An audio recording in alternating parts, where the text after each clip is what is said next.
chance here to kind of take in the interior.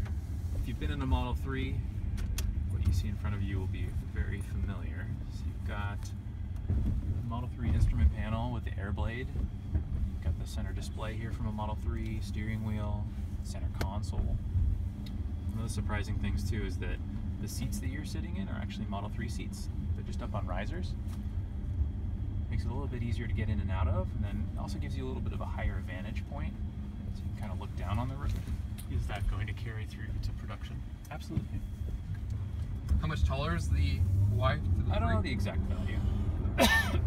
And this is the long-range dual motor variant. Give you a sense of what the Model 3 powertrain does for this vehicle. That gives you a sense of the agility too.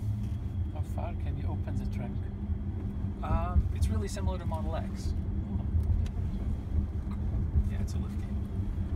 It's a little slalom here just so you can have a feeling of the handling you get here with a low center of gravity. So it's got that Tesla DNA. You have the acceleration, you've got incredible ride and handling, partially afforded by the fact that we have such a low center of gravity. And then you've got this expansive piece of glass just above us here.